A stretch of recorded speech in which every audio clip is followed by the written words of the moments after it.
Greetings, humans. I come in peace and with podcasts. Welcome to PodNation Media, home of the KJ&A podcast, The Undiscovered Entrepreneur, Monster Island Film Vault, Cthulhu Jack Presents, and Films in Fermentation. All streaming exclusively on Roku.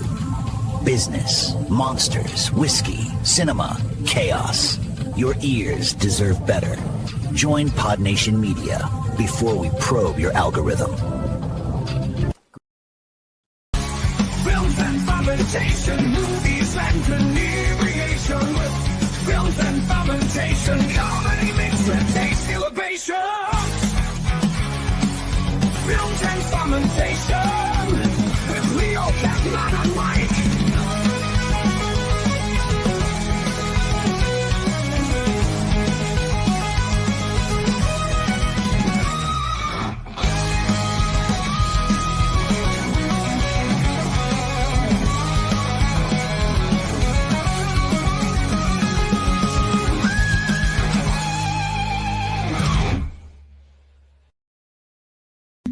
Hey everybody, welcome back to Films and Fermentation. We're back with another episode this week. This one is a special episode to quote some of those great 80s TV shows, a very special episode. Since last week we were talking about some, tragic actors passing of some actors and actresses and stuff lately. We decided we're going to do an episode tonight about mental health and how accurately it is portrayed in some films. And we're going to do our best to be fun, but still respectful of these topics. So tonight's episode is titled Real Therapy, Movies That Portray Mental Health Accurately and the Ones That Missed the Mark. Again, we are Films and Fermentation, a movie and alcohol podcast, number one beer podcast on Good Pods. I'm Leo. I'm Kevin. I'm Mike. We're three friends like talk shit about movies while getting shit-faced. This week on Films and Fermentation, we're diving into one of Hollywood's most important and complicated subjects, mental health in movies. From powerful portrayals of depression, OCD, PTSD, autism, and bipolar disorder, to films that maybe didn't quite consult a licensed professional. We're breaking down what cinema gets right and where it misses the mark. Some movies handle mental illness with nuance, research, and emotional honesty, while others treat it like a quirky personality trait or a convenient plot twist. We're not here to cancel your favorites, but we are here to talk about accuracy, impact, and why representation matters. So grab a drink, join the conversation, and let's explore how mental health is portrayed on the big screen, honestly, respectfully, and with just enough humor to keep it real. Don't forget to drop us an email at filmsandfermentation@gmail.com or visit linktree.com/filmsandfermentation to find all of our social media and podcast links. Become part of the Films and Fermentation family by watching us on the PodNation Media Network on Roku. We are an independent podcast, which means we are listener supported, so please consider joining our Patreon for as little as $1 a month to receive members-only content. You could also buy our merchandise at teespring.com or text us at 904-867-4466. I have one shout-out to give for the episode we dropped last week. Last week we had Kevin and Jay from the KJ&A podcast on to talk about forgotten 80s animation. And I posted a short clip from the show on TikTok. It was the one where Jay guessed the Centaurians, and we were talking about some of the crazy names of the characters on that show. And we got a comment on TikTok from a user named Dat Aspirin. DATSASPRIN, Dat Aspirin, who said, "Good poll, great show. Thank you, and keep on keeping on." By the way, Wheeled Warriors was awesomeness. And Wheeled Warriors was one of the shows I had on the short list for that episode, but didn't get around to putting it on. So thank you, Dat Aspirin, for that comment. What are we drinking tonight, gentlemen? I'm drinking spilled beer, apparently. You and me both. Don't spill your beer.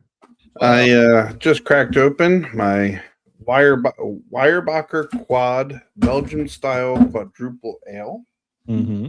And I kind of got it on some of my wife's work equipment.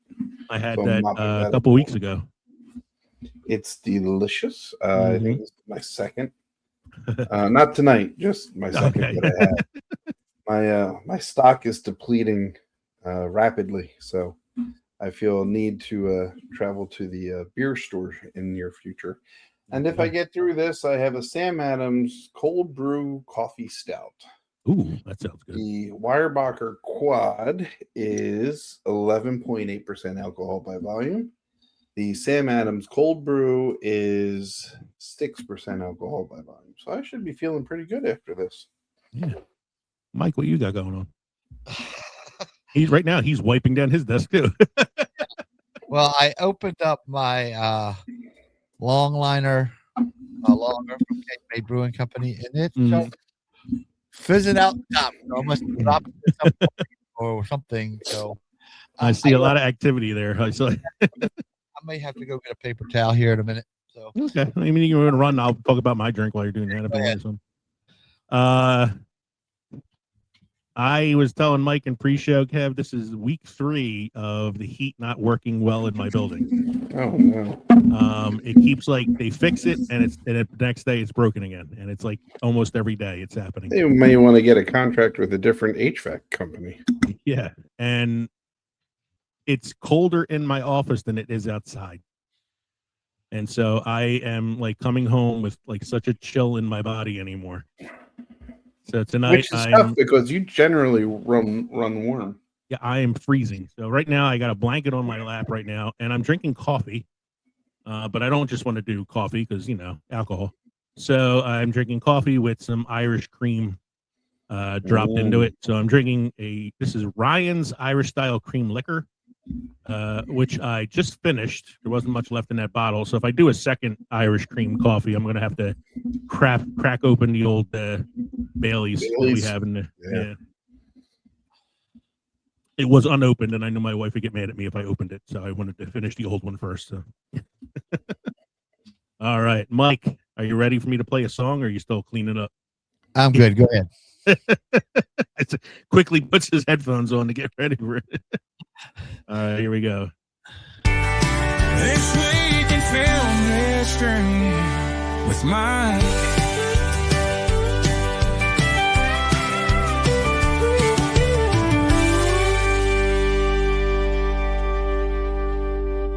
This week in film history with Mike. In 1922, the first vampire film, Nosferatu, an unauthorized adaptation of Bram Stoker's Dracula, premieres at the Berlin Zoological Garden in Germany. Very good film, very good for a silent film, very early film, but it's really, it is a creepy movie. The remake that was out recently is also equally creepy. And I like the movie Shadow of the Vampire, which is about the making of Nosferatu, starring Willem Dafoe. But it's a very, very good film. Anybody who is a film historian or a film appreciation teacher, you should know Nosferatu. Yes. Next one, sir. 1933, King Kong, film directed by Marion C. Cooper and Ernest B. Schoedsack, starring Fay Wray, premieres at Radio City Music Hall and RKO Roxy in New York City. Was Beauty Killed the Beast? That's what they said. Wasn't the planes? Wasn't the planes, and it wasn't and it was better than the. Those planes had stormtroopers on them. They couldn't hit anything. Yeah, I know. Big monkey. They couldn't hit him. I actually think this is better than the Peter Jackson version that came in the early 2000s. I really like the original King Kong. Next one, sir.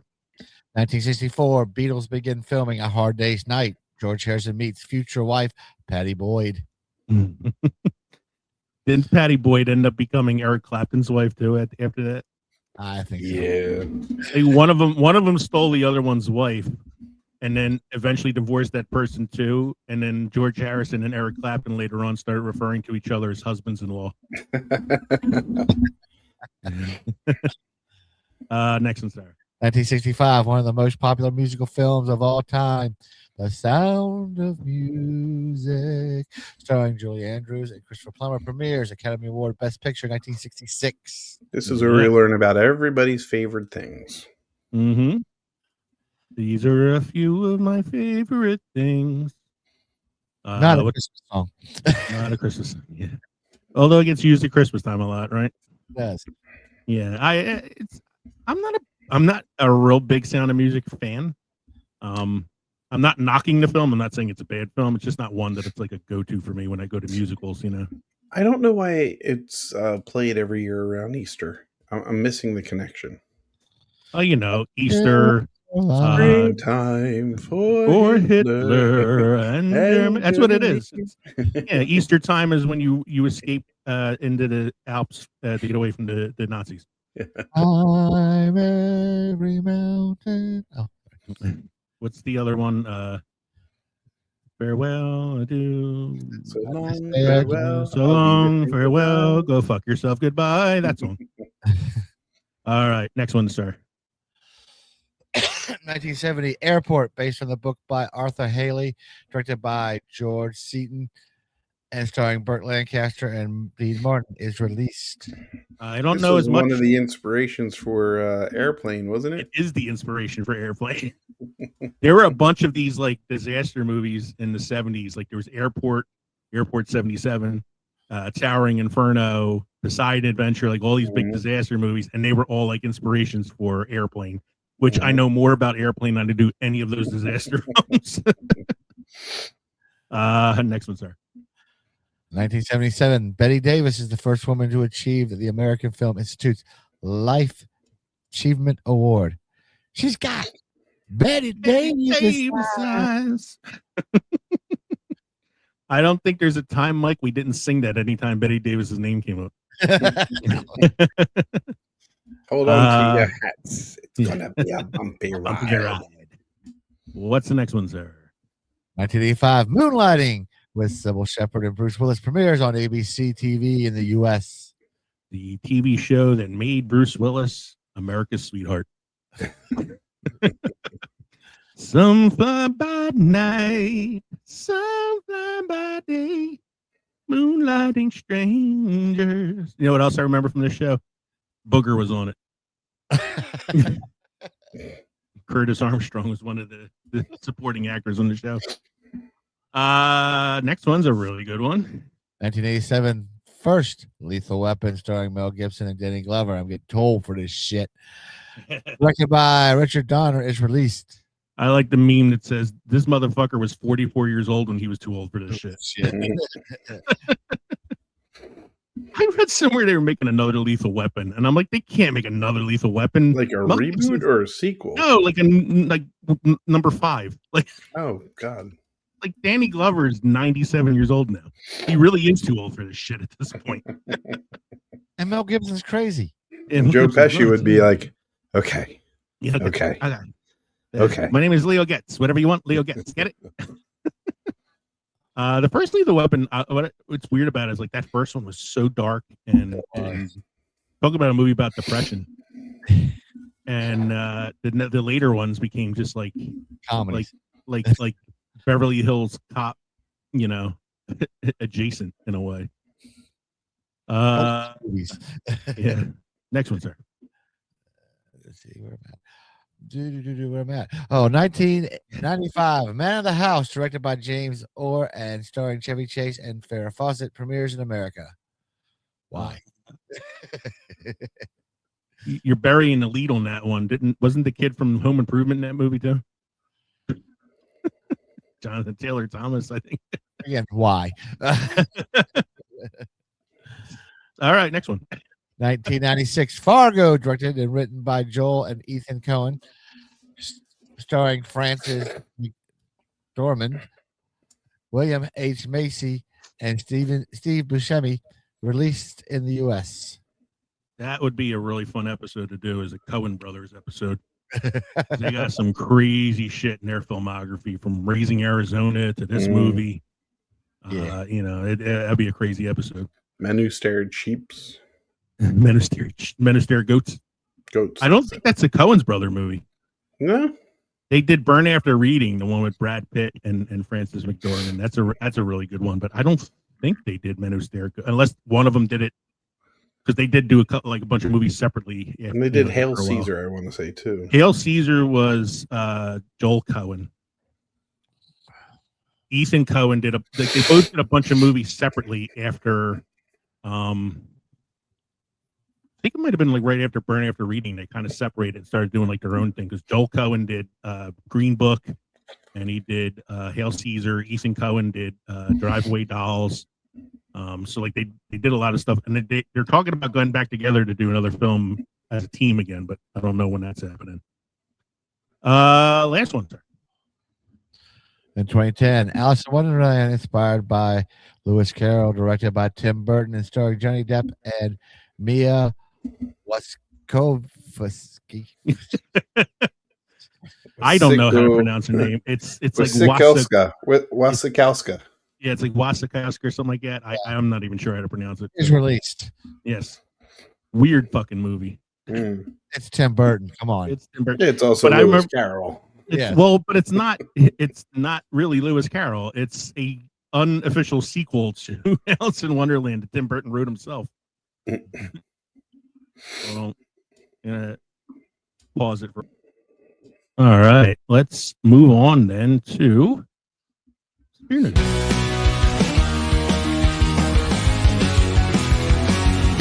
Kevin's here, he's here for beer. He's got news, it's beer news with Kevin.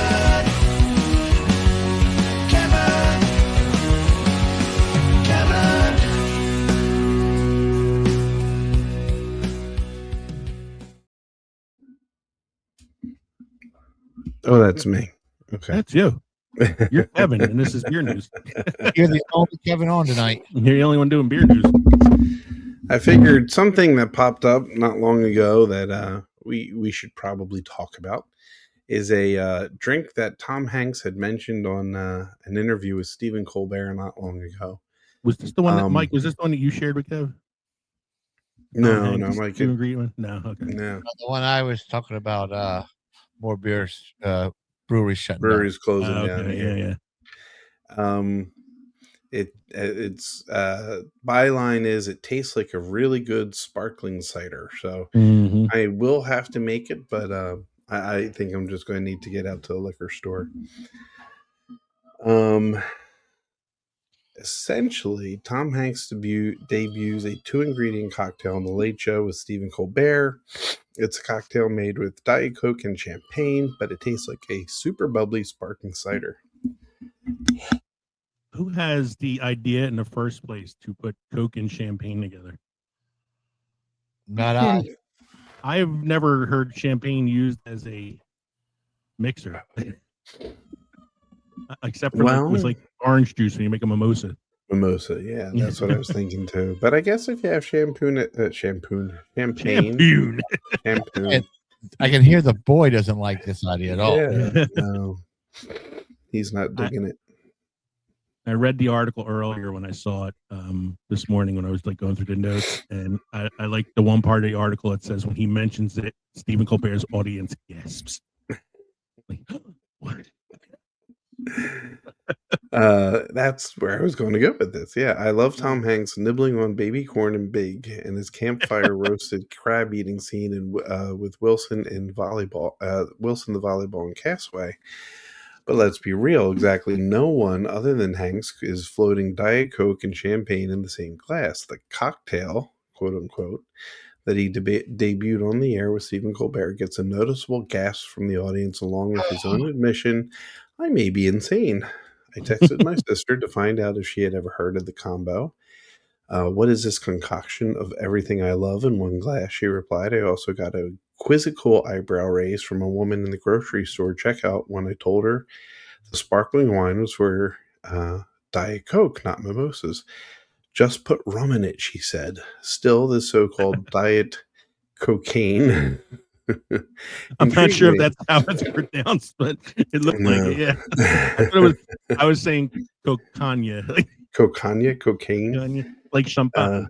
Champagne. I felt like a 1980s businessman in a movie doing cocaine on a Friday morning before work. In advance of this going off the rails, cola-based cocktails have been a much-loved thing since way back, playing off the rum-based Cuba Libre, and Batanga mixes salt, lime, and tequila with Coke or Pepsi. The Basque country favorite, Calimocho, blends Rioja, and Coke and lemon, and the Cola Black Russian tops coffee liqueur and vodka with you know it as a fizzy Coca-Cola. Essentially, it's a way Diet Coke has been used as a mixer or Coke, I should say, has been used as a mixer for a while. The article continues to say that Hank's version goes like this. You fill a highball glass with ice, you add Diet Coke until it's about 2/3 full, and then you top it off with a generous shot of, I'm not familiar with this brand of champagne, but Veuve Clicquot. This Yes. drink must be cold. Is that how it's pronounced? Clicquot? Your Th- guess is as good as mine. Oh, okay. I thought I heard Mike chime in. I just This said drink, I can afford. oh. This drink must be cold. Chill the glass. Load up the ice. Pull your ingredients straight out of the fridge and enjoy it immediately on an iceberg in an ice hotel, especially in summer. The drink is endlessly tweakable. Adding a few drops of Fee Brothers West India Orange Bitters makes it feel like I was drinking a sophisticated cocktail with a slight citrusy edge. If Veuve is too much coin for your purse, Prosecco or other dry sparkling wines do just as well. But since the name of the game is for this one is balancing sweetness, you got to stick with Diet Coke or Coke Zero. Cherry Coke or regular Coke makes the drink too syrupy. Take my word for it, this cocktail is at once unnerving, festive, and totally dad-core. If Tom Hanks were Gen Z, you know this stuff would be bottled and blowing up your Instagram already. So that's all there is to say about that one. I do apologize. I have no idea where the stuff he knows. That's all I got to say about that. That's all I got to say about that. My next article is about a homer, and we're going not homer like dope, but homer like baseball. A homer to win a year's supply of beer. Team Canada player makes that dream a reality. Matt Davidson put his head down and trotted to the bases. He didn't think much of it, just another dinger to add to his collection. I had no idea, Canada's slugging designator hitter told me. They came in the dugout and something was going on. It was hard, and with the language barrier, the translator told me I hit the beer sign and there would be some surprises. Surprises indeed. Nice. Davidson, slugging star for Team Canada at the 2026 World Baseball Classic, has hit a lot of dingers in a lot of places. He hit 46 in the KBO in 2024. He crushed 226 in the minor leagues. He once hit 3 on opening day for the White Sox. But one homer pops up more than any other. If you search his name on social media or Google, it's one of the first you'll see. His laser off the Kirin beer sign in 2023 while he was playing for the Hiroshima Carp. It granted him free access to one can of beer every day for 12 months, kind of like winning an adult carnival game. A year's worth of beer, Davidson smiled. They sent me 365 beers to the clubhouse. Oh, wait. I thought he was getting a beer a day. He got all the beer up front. So you can have 365 beers in one day. Wow. Being the consummate teammate and friend, Davidson gave all of his Kirin beer away to his fellow Carp, spreading it around the room. And also, well, beer isn't totally his go-to drink after a long day. I'm more of a bourbon guy, Davidson told me. More bourbon and wine. I really don't drink beer, although beers over there is good with the yakiniku, which is Japanese barbecue.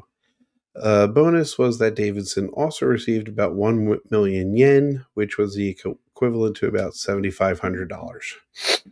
Davidson is a California native, but his mom grew up in Winnipeg, and he's thrilled to be in Puerto Rico representing the Maple Leaf colors. I'm so excited, Davidson said. I tried to play last time. It just didn't work out. I'm really honored to be part of this. Team Canada is hoping Davidson's winning beer power along Josh Naylor and Tyler O'Neill's big bats can help it advance this week. Funny enough, there is a Madala beer sign hovering over the right field bleachers in Bithorn, but a 420-foot opposite field shot may just be a little much to ask for the 34-year-old. Manager Ernie Witt and the rest of the Great White North squad will likely take anything that squeaks over the fence. Ba-dum-bum. Ba-dum. Ba-dum-bum. 365 beers. Lastly, it seems like a story that I cover all too often here. I was going to say, how many times have you read a story like this year alone? Right? Yeah. I think he just recycles it every so often. Yeah, just changes the name of the singer. That's right. Erase my name and put on somebody else's. Country singer bolts from stage after fans throw beer. Wife is calling out the concert goers. This is out of Alabama, gentlemen. Oh, Jesus. Sam Canty's wife took to social media to lash out at concert goers after the country music star recently bolted from the stage after fans threw beer at the band. For some context, the performance was at the Treaty Oak Revival, which has a tradition of fans partaking in a beer shower with performers during the show. Excuse me. However, it has evolved into beers being tossed onto stage. Let's talk about it, Kelsey Canty said in a video posted on TikTok. Going to show you how that you are supposed to throw your beer and not to throw it on stage. She even demonstrated the proper technique on how to properly execute a beer shower. I'm going to have to fucking clean this up, and I'm going to hate it, she said. You're supposed to throw the liquid over your head and drop it on the ground, she continued. Is that hard? Is it hard? This is why there's plastic cups now instead of bottles, because of you guys. They're literally giving it their all, performing for you, giving you the best concert that they can, and y'all are ruining it for them by throwing stuff at them. It's just not cool. It's just not nice. You want me to throw something at you? Because I fucking will. And I'm in danger. So, you know. Just drop sharply while I was away. Ma'am, I always So, you know. Drop sharply. Stop. You better not be throwing beers at any more country music concerts because the wives will come after you. I kind of feel And like if you they watch should. Yellowstone, you know how true that Oh, is. yeah. That's bad. All right. For the first time in weeks, I says, I get to play my song because there are no celebrity obituaries to read. Movie updates with Leo. Movie updates with Leo. Movie updates with Leo. Movie updates Leo. All right, gentlemen, we have a list of movies that are slated for a 2027 release.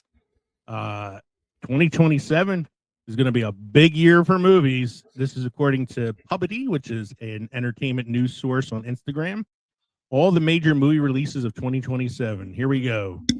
In February 2027, Ice Age Boiling Point. I didn't realize they're still making Ice Age films. In March, Gatto, which is a new Disney Pixar film. Gatto is the Italian word for cat, and I'm assuming it's about a cat because the picture's showing me a cat. The Exorcist reboot, which I think stars Scarlett Johansson. Really, Mike? Even though it stars Scarlett Johansson? It's a reboot. Sonic 4. Something. I can't make what it says here. Sonic the Hedgehog 4. Okay, I couldn't read it. The subtitle was Hedgehog. Godzilla X Kong Supernova. The Legend of Zelda live action film, which actually looks pretty good. Okay. This one I'm kind of excited about, even though they've dropped the ball lately. Star Wars Starfighter with Ryan Gosling. Actually, I'm kind of interested in that. How to Train Your Dragon 2, the sequel live-action film. Spider-Man Beyond the Spider-Verse. I have not seen the third one yet. Shrek 5. Superman Man of Tomorrow. Hey, guys, get excited. July 23rd, 2027, Minecraft 2. You knew that was coming with the fucking money they made on the first one. I have a question. Yeah, go ahead. As long as they keep making Toy Story movies, are they going to keep making Shrek movies just to counter Probably. Yeah, Okay. I guess so. Quiet Place Part 3. How fucking quiet these people have to be? Jesus. The Simpsons movie Part 2. 48 years in the making. October of 2027, The Batman Part 2. And this is not the DCU Batman. This is the Matt Reeves Batman with the Twilight guy. Frozen 3. Here you go, Mike. The Lord of the Rings, The Hunt for Gollum. Considering there is no book called The Hunt for Gollum, this is an original film. Apparently. And lastly, in December of 2027, Avengers Secret Wars. Hopefully it lives up to the hype because I'm looking forward to Doomsday, which comes out later this year. I saw a teaser for Green Lantern, but I wasn't quite sure of the year. Is that this year? Next year? Oh, the Lantern TV show? Yeah. Yeah, it's sometime this summer, I think. The one with Kyle Chandler. Yeah. It looked interesting. I wasn't sure what was going on in that trailer. It did not provide a lot of information. No, it looked kind of dark, whatever it was. Excuse me. Oh, we have a new Twisted Childhood Universe film. Thanks to all these fair usage rights on these classic characters. I saw the trailer for Pinocchio Unstrung. Of course you did. In this film, Pinocchio becomes a human by stealing other people's skin. It was a brutal trailer. Kevin can't wait to see this one. And I don't know if you guys have seen this or not. It's been making the rounds on social media lately, but they had Spin Magazine has an online show, and they had on this guy who's a singer from Africa who was translating the lyrics to the Lion King theme song. So I never knew what that meant, but this guy translated it for us, and you're never going to believe what it actually means. I can do it. Do it. So Ready? you sing it like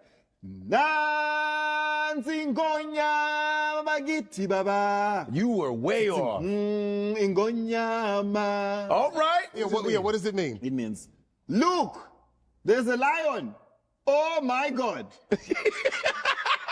You're joking. That is not what that means. That is not what that means. That's exactly what it means. That's what it means. Look, there's a lion. Oh my God.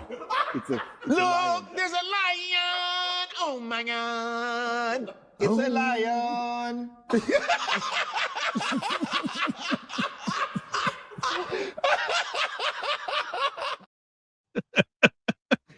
And so I looked it up to make sure that video is accurate, and it is. The actual lyrics are, look, there's a lion. Oh my God, there's a lion. I always thought it was something majestic. Like here comes the king, or here's the baby lion, or whatever. But no, it's like, look, there's a fucking lion over there. Eat your ass. Oh my God, there's a lion. That's funnier than the made up lyrics I used to make for it. Mike, any much try to Mike. Let's go back to when the myth becomes fact. Yeah, print the legend, and the legend becomes fact. Print the legend. Yeah. Oh wait, Kevin's got something up here. Hold on. Kevin has brought us the trailer for Pinocchio. It's the image of Jiminy Cricket. Oh, that's Jiminy Cricket. Yeah. Yeah. In the trailer, he goes, "I'm the cricket," and he's the one that teaches Pinocchio that he should, take people's skin. And take people's skins. Oh man, it was a brutal trailer. They showed a lot in that trailer, more than I'm used to seeing in a red band. Mike, any much try craft or brews or anything? I do. It's also mixed with my history, so this is the only post I have tonight. Oh, It's got a little of both. So, little bit of both. Samuel Smith's Old Brewery Pale Ale, 5.2 ABV, is an additional Yorkshire beer brewed in Cadcaster, a historic brewing town known for the Burton of the North for its limestone water supply. Founded in 1758, the brewery remains one of England's oldest family-owned operations and is led by Humphrey Smith. It still uses rare Welsh slate Yorkshire square fermenters, two-tiered vessels that naturally separate yeast from beer during fermentation, producing high natural carbonation and a full body character. Cadcaster is home to 3 breweries today, including Samuel Smith, and John Smith, originally from the same family before 20th century split. The brewery also owns about 200 pubs, including London's historic Ye Old Cheshire Cheese, once frequented by Samuel Johnson and Charles Dickens. The pale ale is brewed with pale malt and 10% crystal malt, and hopped with traditional English varieties, Fuggles and Goldings, 26 IBUs and 35 color units. It features a multi-biscuity aroma with hints of toffee, butterscotch, and herbal spicy hops. The flavor is rich and full-bodied, combining biscuity malt, subtle fruit, and lingering hop bitterness, finishing long with juicy malt and touch of toffee. All right. We're going to take a short break and then be back with our main segment, which is all about mental health in films and how accurately it is portrayed. We'll be right back. All right. So tonight's main segment is about how mental health is portrayed in cinema, looking at some films and whether they're accurate or inaccurate. Just a quick addendum to this. We are movie fans. We are not clinicians or psychologists. So we are not pretending to be experts on these conditions. We're just looking at this from the perspective as movie fans. So before we dive in, we want to be clear that we're talking about how movies portray mental health, not diagnosing characters like we just opened up our own roadside psychiatry stand like Lucy and Peanuts. 5 cents. 5 cents. Our goal here is to look at what Hollywood gets right, what it exaggerates, and how these stories shape the way we think about mental health. So we're looking at it as Hollywood versus reality. So we're going to look at a couple different types of mental health topics and certain movies that portray them and how well they portray them. And then we're going to rank them on a scale of 1 therapy couch to 3 therapy couches. 1 couch is pure Hollywood nonsense. 2 couches is some truth buried in some chaos. And 3 couches would be a pretty responsible portrayal. None of these films are perfect in how they portray these things, but some are a lot more thoughtful about it than others, and that's what we're going to kind of take a look at. And this is not a comprehensive list. We just picked out a few films for each one of these. There are many films out there that portray mental health, and if you come up with one that we didn't talk about that you thought we should have had on our list, you can feel free to comment on our videos, comment on our podcast on Spotify or iTunes. And we'll give you a shout out next time around, and maybe we can cover the topic again down the line and talk about some other films. So the first one I have here is depression, and I put this one on here first as somebody who deals with it myself, and as something we talked about recently with some of the recent celebrity passings. Depression is not just feeling sad. Depression is a general feeling of malaise and dread, and you wake up in the morning and it seems like there's a black cloud over you and you just can't seem to function. It could come with disturbing thoughts and and a lot of times it's not something that you see right away, because it's not like when you break an arm and you have a cast on. Depression is not something that is always readily noticeable. Right. So I have some movies here that I think do a really good job of portraying depression on film, and some that are not as great. So see what you guys think about this. The first one I have on here is Good Will Hunting, and particularly the therapy scenes between Matt Damon and Robin Williams in the film. They feel very grounded and very honest, especially the scene where he's like, it's not your fault, not your fault. The big Matt Damon crying scene. Yeah. So just whatever you want to say about it, I'm fine. I'm here to listen. I mean, you I am listening. You watch it and you see where Matt Damon's depression is rooted in. He's pretty much on his own. He's only had his boys that he can count on. He learns not to trust or not to open up to people, which is kind of the main barrier between him and Minnie Driver's character, which is what he's working through with Robin Williams. And Robin Williams is going through what he went through because of the loss of his wife, so they're both working through issues together, even though Robin Williams is the therapist that Matt Damon's supposed to be seeing. I was thinking about this movie earlier when I put it on the list, and this is kind of a little off topic. It's just something that popped in my head. The scene where he goes up to the guy that was like, bullying him in the bar, after he gets Minnie Driver's phone number. Them apples. He's like, hey, do you like apples? And the guy's like, yeah. And he goes, I got her number. How you like them apples? What if the guy said he didn't like apples? What was his comeback? Always bothered me. It's only because it said it in the script that, it worked. On a scale of 1 to 3 couches, with 1 being the worst, how would you rank the portrayal of depression in this film? 2. 2? You think it's some truth buried in some chaos? Yeah, Okay. I would go with a 2 on that one. I think I would give it a 2. I think it's a very respectful depiction of it, but there is a little excess in there too sometimes. All right, I don't know if either of you guys have seen this film, Manchester by the Sea. The one with Casey Affleck. With Casey Affleck, it is one of the most depressing films I've ever seen, and not just because it's about depression. In general, it is a very fucking depressing movie. It is not a movie I would watch again, even though it's a good movie with strong acting. Casey Affleck won the Oscar for Best Actor for it. It is a movie about what it's like to suffer from chronic depression and grief and not know how to resolve the issue.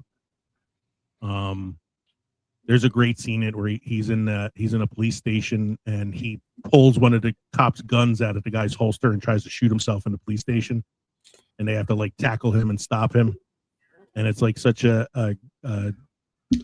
scary portrayal of suicidal ideations that come from depression.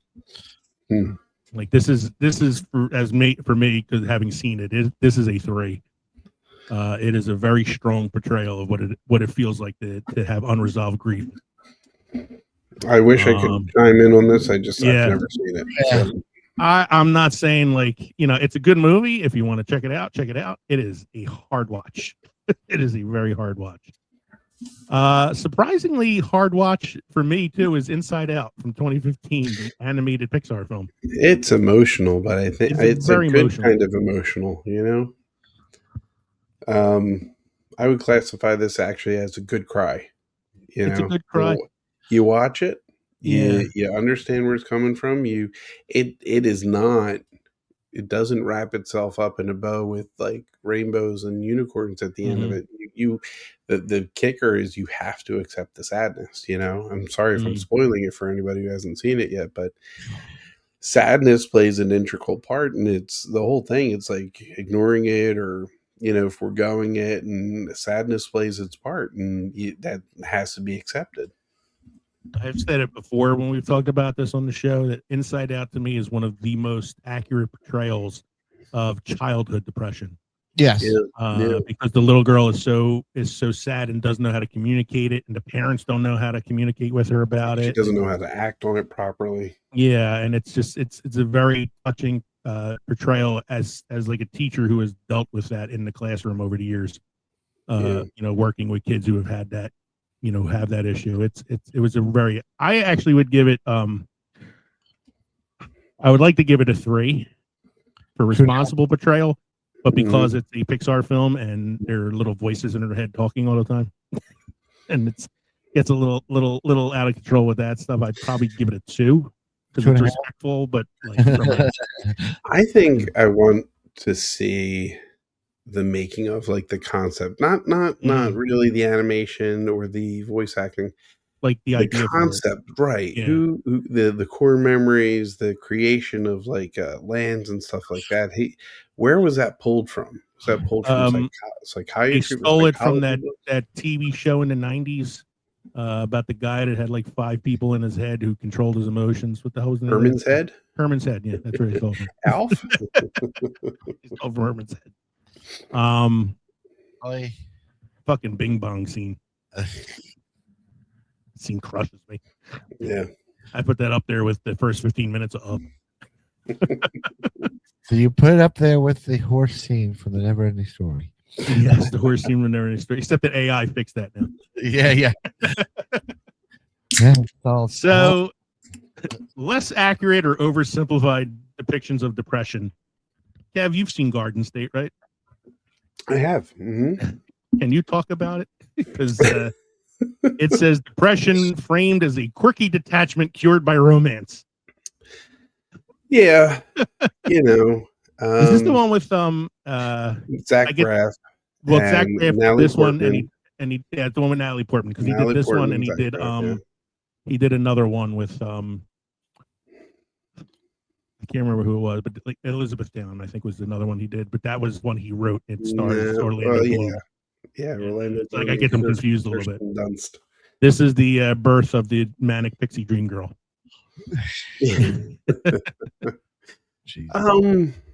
Her pixie honestly, dream girl is you kind of forget that he's going through depression. Yes. His mannerisms and stuff like that sometimes just come off as aloof rather than depressed. But there's the relationship between him and his father.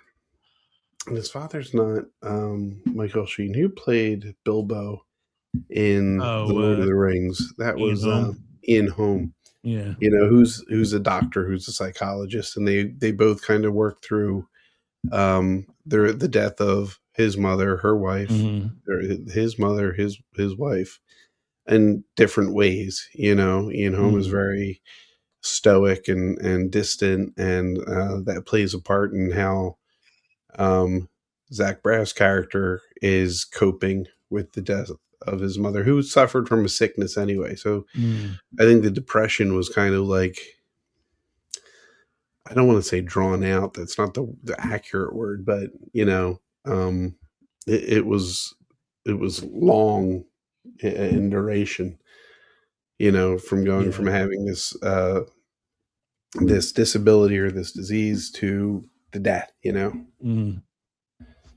Yeah, like it's been so long since I've seen Garden State. I probably saw it when it came out. That's how long it's been.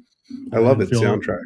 Yeah, I didn't think I could. I like all of Zach Braff's soundtrack. Yeah, you're a big Scrubs fan, right? Mm-hmm. So what would you say on that one? 1, 2, 3 couches.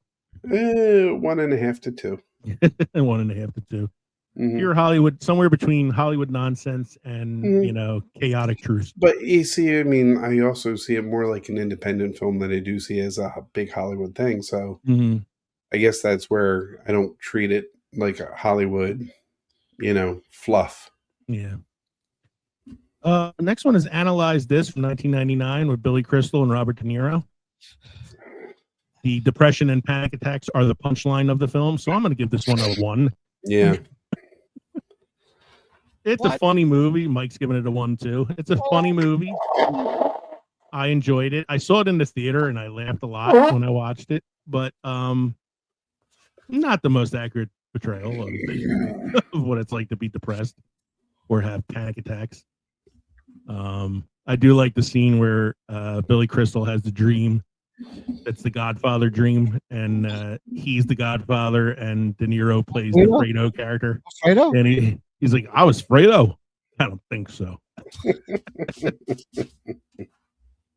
Next thing we have on here is bipolar disorder. I only have 2 films on here because it was a difficult one to kind of like narrow some movies down for, but the one that first came to my mind, because it was one of the few movies I remember watching where it was kind of like overtly like said that this is what it's about, and that's Silver Linings Playbook. Yeah, from 2012. Not a sports movie. What's that? Not a sports movie. Not a sports movie. It's an Eagles movie. Eagles are. If you went to the theater hoping to see a football film, you'd be really disappointed. Yes. Yes. If you went to the movies hoping to see Jennifer Lawrence in a crop top, you'd be happy. I liked it. I thought it was an entertaining film. I don't know how accurate it is on the portrayal of bipolar disorder. I mean, he's pretty. They're both characters, deal with that. His and Jennifer Lawrence's characters, Bradley Cooper. I would say this is probably a 2. Yeah, I think it's a solid 2. I think it's a solid 2. I don't think it goes overboard with the portrayal, but I don't think it's like exactly accurate. Less accurate or romanticized is The Joker from 2019.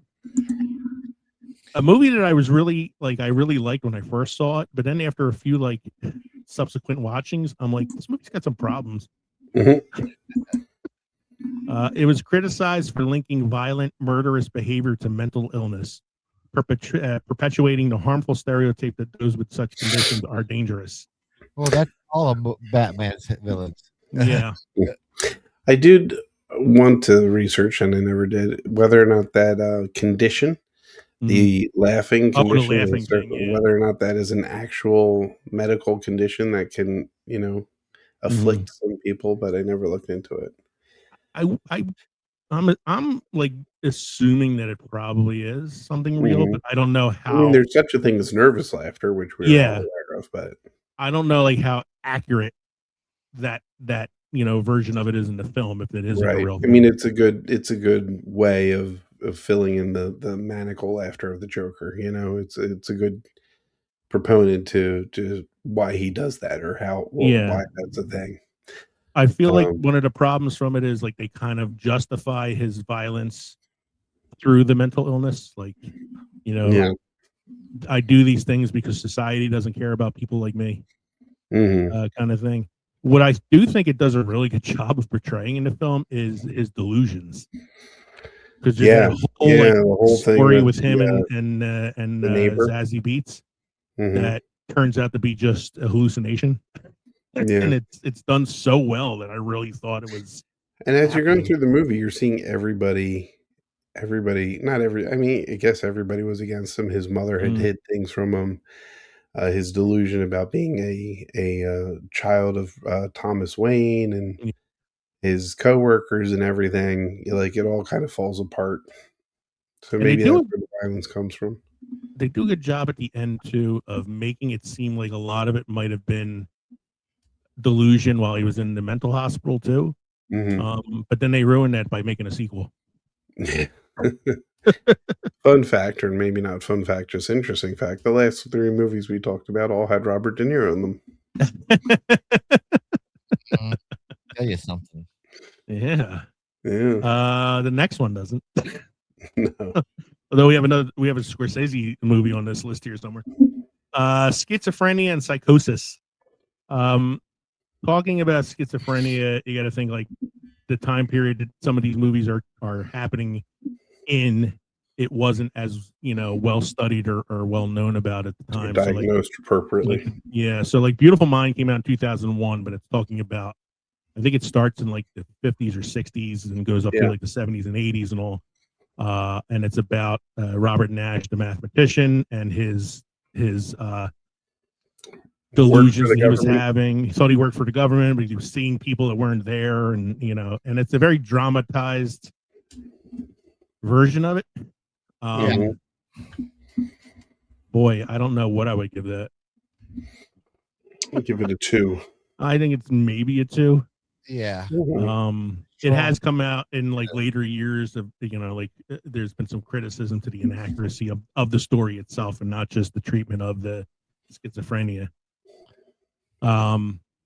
This is one we were talking about this before, Kev. There were a few I didn't put on the list, but I think this is probably where we would put One Flew Over the Cuckoo's Nest. I think this would fall under the schizophrenia psychosis category, just based on the interactions with the patients in that film. Yeah. And I think Cuckoo's Nest is a really strong portrayal of schizophrenia and psychosis. So that's one I would give a 3. Yeah. And then you got Shutter Island from 2010. Why? Was he really a detective? No, the twist is he was a patient in the hospital, and everybody at the hospital was playing along with his delusions. And what do you know? It's Mark Ruffalo playing along with the delusions. It's like him in Now You See Me Again. Like, those are called illusions, not delusions. Delusions. It was the oh man, I don't know. Shutter Island's a 1. I like the movie. It's a Scorsese film. It's a good film. DiCaprio's awesome. But it is not a good portrayal. It's entertainment portrayal and not accuracy portrayal. This is one I was looking forward to talk about because this is one that you see a lot in film, OCD.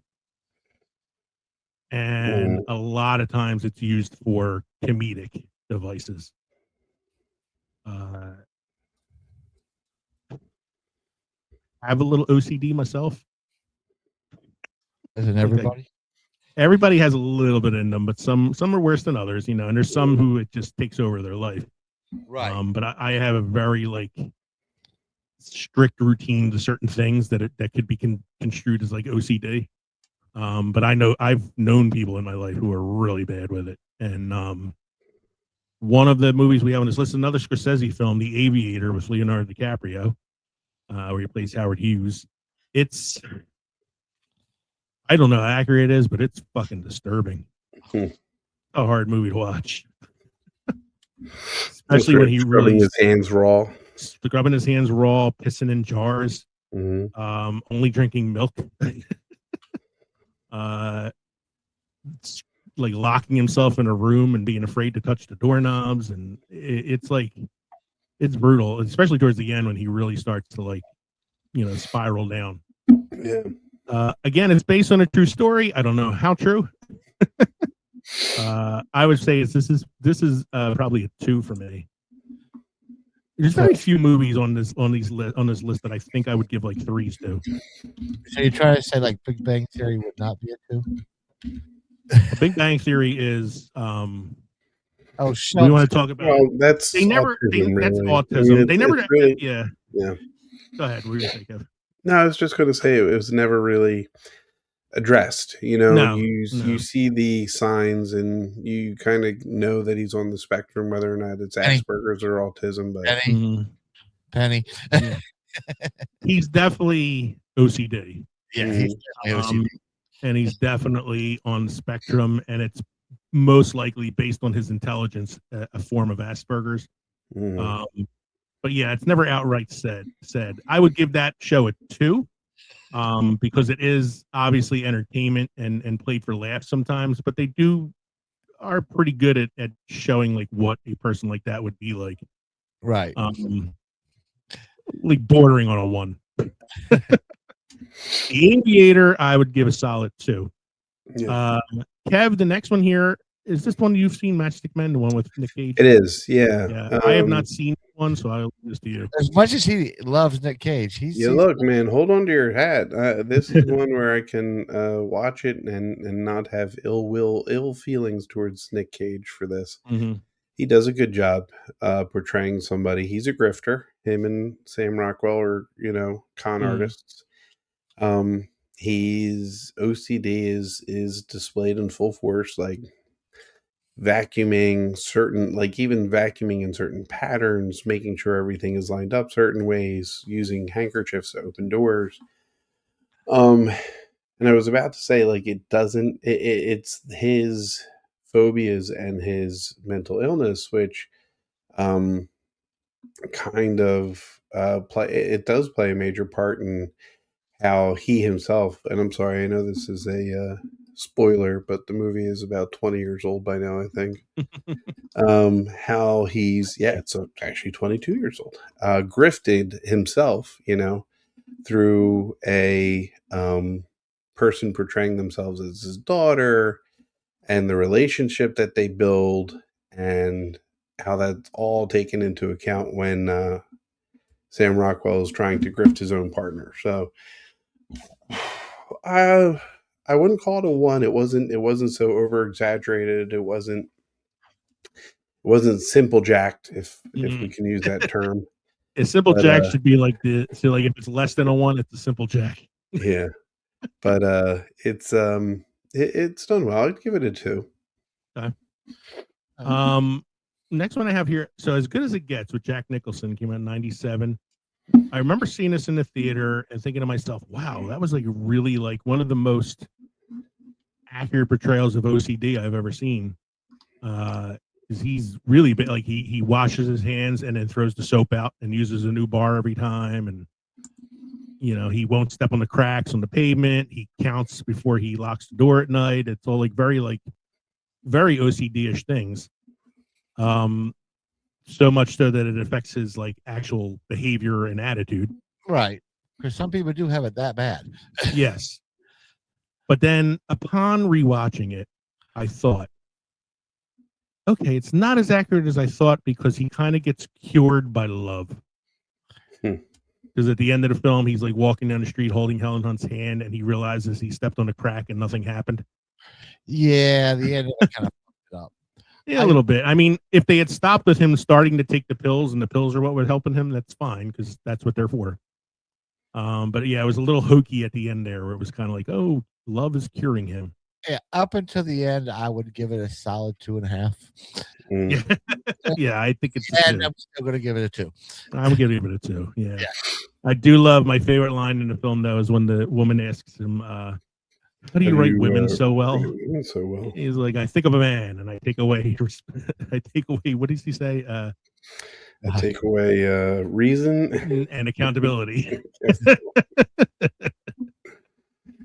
Yeah, here's one that's really accurate. 1991's What About Bob? Richard Dreyfuss. I sail. I'm sailing. Baby steps. Baby steps. I'm gonna call that one a 1. That's a 1. It's funny. I mean, the movie. It's funny. It is a really funny movie. Yeah, but it's played for the laughs. It's not serious. Right. So we have a couple more here. PTSD. I have as the 2 best that from my own opinion, the 2 best are The Deer Hunter and American Sniper. Deer Hunter is, of course, another De Niro film. De Niro, Christopher Walken, John Cazale, Meryl Streep.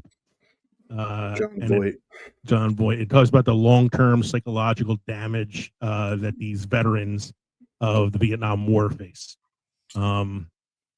Knowing people who have been in the Vietnam War and how it affected them, I'm going to say this one's a pretty accurate depiction of what that's like, and it's done in a fairly respectful way. So I'm going to give this one one of the few 3s I think on the list.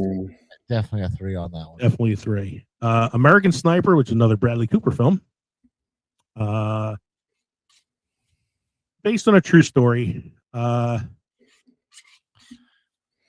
A lot of where the PTSD comes in this film is, his own suffering, but then he uses that to help other soldiers, and it eventually leads to his death because a soldier with PTSD kills him. When I first saw the film, I was like, wow, yeah. And then the fake baby that he holds in the film kind of took me out of it. Mm-hmm. I don't know what I would give this now. I think this is like a 2.5. I'm going to go with a 3. You're going to go with a 3? I mean, you might know better than I do as somebody who has, veteran experience, but like all veterans, even if they don't have PTSD, have reintegrating is hard. Yeah. In life. So Would you say there's always some element of trauma that comes back with a veteran? I don't want to call it trauma. It's just we're broken down and rebuilt. Mm. We're mentally broken down. We're physically broken down. And we're rebuilt in boot camp to think a certain way, to do a certain way, and then you're trying to reintegrate into civilian life, which is totally like not as orderly as the military is. It's tough. So that's just normal for veterans. Then you got ones that have issues. That's been through traumas. They're going to have an even harder time of it. Yeah. So I'm going to defer to your expertise on that. And Same. Yeah. You say it's a 3. Like I'm not going to argue with on that. I think nobody is going to say that Rambo First Blood Part 2 is a 3. Why not Part 1? So Part 1. Now I would put Part 1 on the accurate list. Yeah. Like Rambo First Blood is a film about PTSD. Yes. And a soldier coming back from Vietnam and like you said, having a hard time integrating back into civilian life. I wouldn't call that a 3 because I think it's over dramatized. Yeah, it's a solid 2. It's a solid 2. And it's because it's based on a novel written, that was about that. Right. Rambo First Blood Part 2 is just a money grab. Yeah. Let's take this character, put him back into the jungle where he can use his trauma to destroy the entire Viet Cong army single-handedly. It's a revenge drama. It's never over. It's a half a point above Simple Jack. Adrian, I'm coming home. Yeah. Con Air, which we were just talking about earlier in pre-show. I'm gonna move on. That's a 1. Dissociative identity disorder, which was formerly known as multiple personality disorder. This is one of those ones, man, that really hit or miss. Hollywood. You get a movie like Primal Fear in '96 with Ed Norton and Richard Gere, which is a really, really good movie. Really good twist. And Ed Norton is amazing in it. I don't know how accurate it is, but it's more accurate than some other films that I've seen. I would probably put Sybil up there too. Sybil, yeah, that I was thinking that too as I was talking about Primal Fear. That's Fight like Club? The original. No, not Fight Club. Fight Club is not schizophrenia, I would say. That's more like schizophrenia because he's hearing voices, yeah. Whereas with DID, you're becoming another personality. Fight Club, as crazy as it is, that film, I actually think it does a pretty good job of portraying the schizophrenia part of it. Because the first time seeing it, you think it's another person. Like you don't realize he's hallucinating. Primal Fear, though, I would give that like a solid 2.5, maybe. Yeah. Then you got Split, the M. Night Shyamalan film, with James McAvoy. I like the movie a lot. I think James McAvoy is fucking amazing in it. Yeah. His ability to switch between the different characters he plays is really cool. But man, is that a stereotype of what DID is? Yeah, and when you consider as part of a superhero trilogy, yes, it's less of a mental disorder and more of a power, if you will. Yeah. His villain name is the Horde because he has so many personalities. And I like too is like because this does not happen in real life. Is his personalities affect his physiology? So like one personality is diabetic, so he has to use insulin shots. Yeah. Another personality is a little boy, so he's like he actually, and then you get the beast. He turns into the beast, and his body physically changes. And that doesn't happen. And then there's Identity. I like the movie, not for the portrayal. Right. I mean, not right. Great twist. That's what it is. It's the twist. Like if you went through the movie knowing that characters dealing with DID, and if you knew that, then it's shot. You really aren't taking much from the movie. It's the twist, And again, it's 25 years old. I don't mind talking about it. That, that's the revelation that comes out of it. All these people are one person. Yeah. It was a cool movie when I first saw it, and the twist happened and all that. But you look back on it, like that's a one. That's a Hollywood BID film. Yep. And then the last one we have on the list here is intellectual disability, cognitive impairment, or autism. I kind of grouped them together because it's kind of hard to separate them in some cases. And these are pretty well-known ones. Forrest Gump. Yeah. Simplified but empathetic and human-centered. What would you say Forrest is? Would you say he's autistic? I would say he's autistic, or maybe even has maybe a degree of Asperger's. I was thinking like a cognitive impairment in some way, because I know he's not supposed to be of high IQ. Yeah. I mean, he may not be a smart man, but he does know what love is. Oh, I got this thing I saw. Just reminded me of that. The real movie villains, and it tells us that the real movie villains in Titanic is the old Rose when she drops the diamond in the water. John Hammond in Jurassic Park is the real villain because he builds Jurassic Park. Grandpa Joe in Willy Wonka is the real villain. Motherfucker laid in bed for 30 years. And then the real villain of Forrest Gump is, of course, Jenny. Oh, that poor guy for years.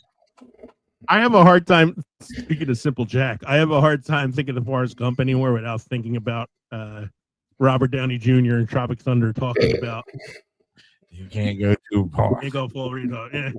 Yeah. Forrest Gump. Hard? I don't know. Simple. Wins an Oscar. Gump. I have a hard time ranking it because I'm not sure how we classify. I think DiCaprio did a very good job. I'm not talking about Gilbert Grape yet. I'm talking about Forrest Gump still. Oh, I'm sorry. How would you say 1, 2, or 3 on that one? One? I think so. Okay. I mean, he's simple, but there's little too much.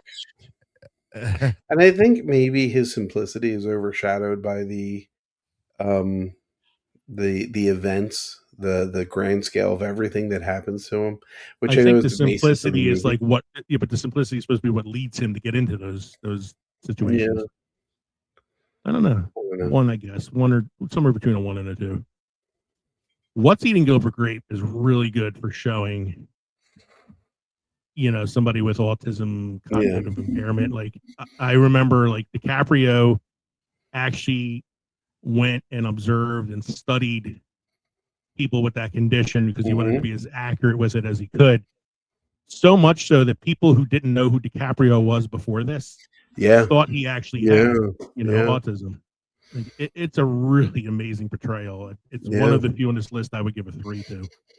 It's an underrated movie too. Underrated movie. It's also a movie that kind of it depicts other things too, because Johnny Depp's character is kind of depressed in the film. You have the mother who suffers from obesity and all that stuff, and there's a lot of things in there. But it's really the thing that stands out is the DiCaprio performance in that film. Yeah, and Chris and Rain Man. He always stands out. Yeah, he always stands out. Rain Man. 12 minutes to Wapner. Yeah, at the time, it was. Go ahead, Mike. What are you gonna say? I think his portrayal was pretty spot on. So I think at the time in 1988, it's what people knew of autism because it wasn't as widely known then. I mean, even just too. So yeah, so much so that in the film they don't call it autism, they call it idiot savant, which is the term they used to use for it. Again, he's another one who kind of worked with people like that so that he can kind of be accurate with it. I thought it was kind of accurate, but there are moments that are a little off kilter that I would probably give it a 2 more than a 3. Right. I think I'd give it a 2. Give it a strong 2. I am intrigued that I found recently that Cruise wanted the Hoffman role. Yeah. And They were Hoffman was hoping for the Cruise role. they auditioned for the other roles. Mm-hmm. And the casting directors had them read for the opposite positions and felt that they were better that way, because it was originally written that Ray was the younger brother, which is why Tom Cruise would have played him. Mm-hmm. So they kind of rewrote the characters, but I think it worked better that way. I can't imagine Cruise playing that character. No. He'd be jumping from plane to plane, but he'd have to run sometime in the film. All right, here are our last three that we got here. The problematic films in portraying autism and or cognitive disabilities. Anybody ever seen The Ringer with Johnny Knoxville? Oh, God. No. Oh, Yeah. God, so bad. Yeah. Katherine Heigl.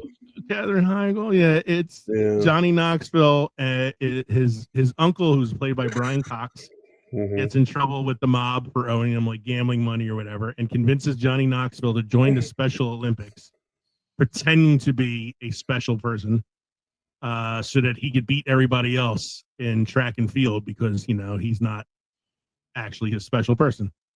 And then he comes to realize that he's not as athletic as he thought he was, because some of the Special Olympics participants are better than him. And it's like the worst part of the film is that Katherine Heigl somehow falls in love with him anyway, even though he's pretending to be cognitively impaired the entire film. Best scene in the film, the only scene that really makes me laugh, is they get caught. They're out late at night with the guy that's like Katherine Heigl's boyfriend at the beginning of the film. And he brings them back to the facility, and she's like, "Where were you guys?" And she's hollering at the boyfriend. And he's like, "Oh, I just took them out for ice cream," lying to cover for them. And one of the guys turns around and goes, "When the fuck did we get ice cream?" And it was an ad-libbed line, and you can tell because Johnny Knoxville is trying to hard not to laugh during the scene. It's really funny. Otherwise, the film is I give this film the first simple Jack of the night. There are actors in the film who actually have Down syndrome and some other cognitive disabilities, and they're not playing for laughs. They're the serious characters, but it's not a serious film. No. Something About Mary. Played for gags. Yeah. It's all played for gags. Franks and Beans. Franks and Beans. She goes, "I didn't know you worked with people with Down syndrome." And he's like, "Oh, yeah, I love these goofy little bastards." Yeah, Franks and Beans. How did you get the Franks? How'd you get the beans above the Frank? Oh, good Lord. And the last one I have on here is The Predator from 2018. There's a child in the film with autism who is not attacked by the predator because he sees him as an evolutionary upgrade. His autism is awkwardly framed as an evolutionary upgrade in the film. It's very fucking bizarre. Not one of the better Predator films. All right, Mike, you said you did your beer trivia as part of your beer recommendation earlier. Yeah. So we have a cinema quote of the week. "The way to get started is to quit talking and begin doing." Walt Disney. Always move forward. How are your drinks tonight, gentlemen? This has been the first time in a while that I've had to crack open my second. They're good. The Wirebiker Quad was strong, and surprisingly, the cold brew is equally as strong. Hopefully that cold brew sounded good. Yeah.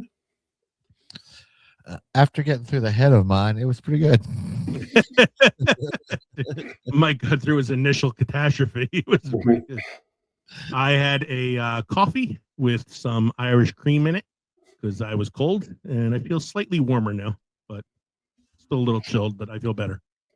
All right. So thank you, everybody, for joining us tonight for episode 230, where we looked at mental health in films. We called it Real Therapy. That's REEL, Real.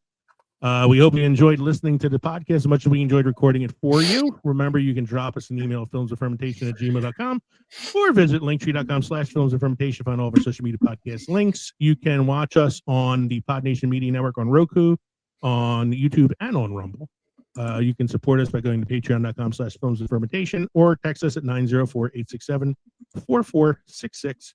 We're going to have one more episode before we take a little quote unquote spring break for a couple weeks. So our next episode, so 231, is going to be most misquoted movie lines. I'm going to give these guys some misquoted lines, and they're going to try to give me the accurate ones. So that should be a fun episode. So join us next time. In the meantime, I'm Leo. I'm Kevin. I'm Mike. This has been the Films and Fermentation Podcast. Cheers, everybody. Cheers. Cheers.